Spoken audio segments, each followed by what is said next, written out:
actions of where the stress and anxiety that comes with that can then turn into some really negative habits as well, like drinking, drug use, that sort of thing, all exponentially high. Atomic Souls podcast.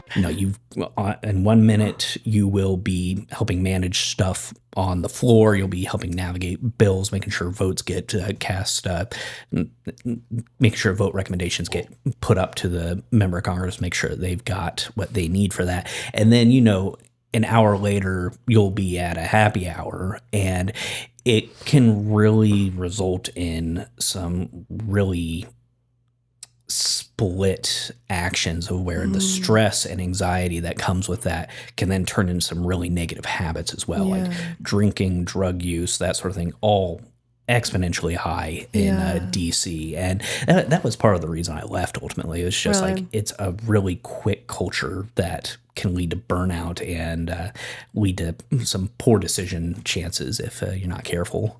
Poor decision chances. I like that. Opportunities for bad choices. Yes.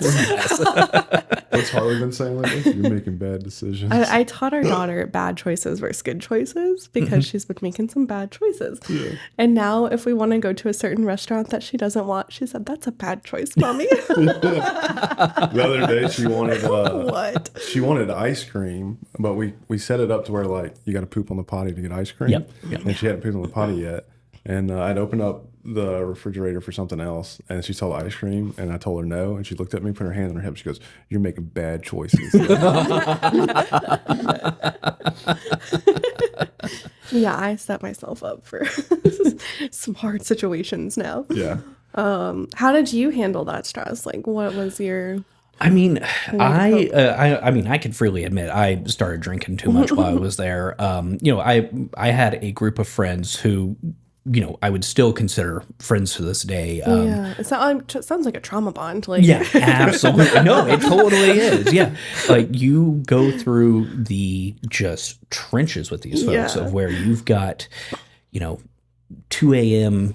nights. Yeah. And then the next day you're back in the office at like 7 a.m. To do it all over again.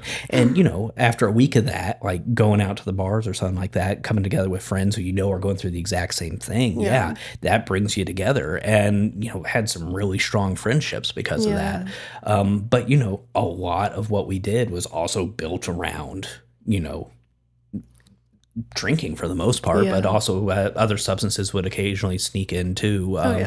And, I tried to avoid that as much as possible, but it's one of those things of where there were very few people in DC I knew that did not regularly go out and drink, at least casually. And it turned into you could see who was keeping it together and who was not. It could definitely create problems. Yeah. So you were able to like consciously avoid the harder stuff. And thank goodness for that. But I also saw, I was like, okay, this is a path that, this isn't going to end well for anyone. And so, as much as I love government politics and the career success that came with that, I just made the decision, I got to get out of here. I got to do something else. So I think that was back in 2018. I did what any academic does when they don't know what to do. I went back to school.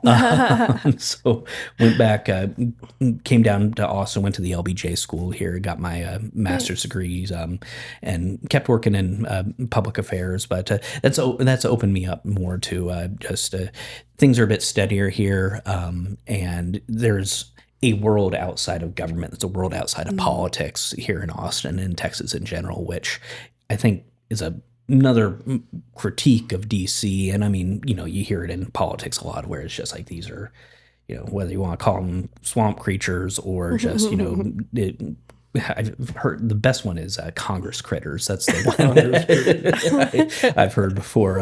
But there is such a thing as just getting caught up in that DC mentality, getting too focused on that and forgetting the bigger world outside of it. And coming back to Austin and being in the area, being able to actually get involved in the community and get involved with people who, beyond election season, they could give a rip about politics. That's it's.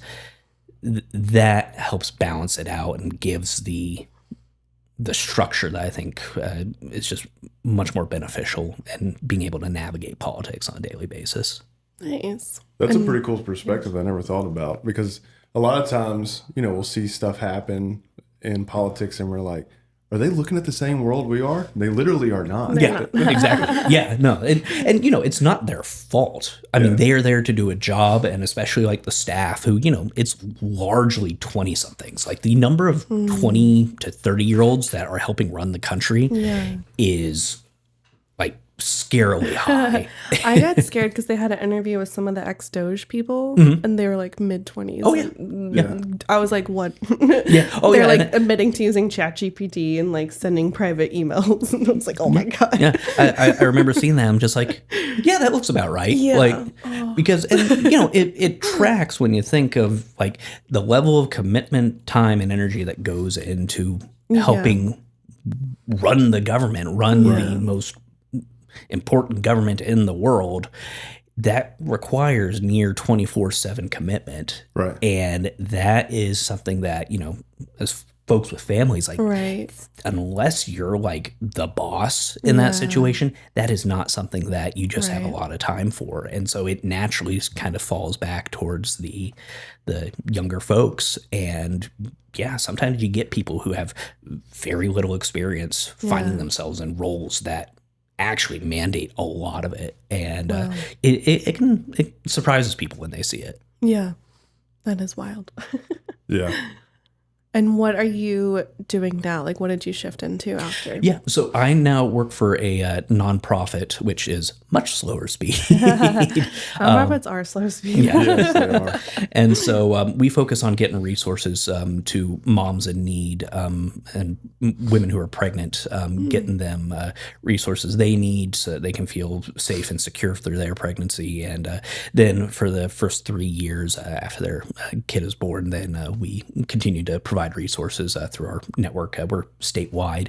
Nice. And yeah, it's rewarding work. It's steady work. And it lets me stay in the world where, I want to be. I can see the impact that we're having versus, what we saw in DC. That can be something where it's just like we mentioned earlier, you're not looking at the same world at that point. Yeah, that's a very different. You're going from like working around like 20 somethings to working with like people starting family. Yeah. And it's just the change of mentality. And, a lot of these folks that come to us, they're not necessarily in the best position. A lot of them might be surprised by the circumstances they find themselves in. And getting them from where this is something that I have to make a massive change, and there's fear and there's anxiety, to get them to where they are ready to take that on. That's just immensely rewarding to be part of that process. Yeah.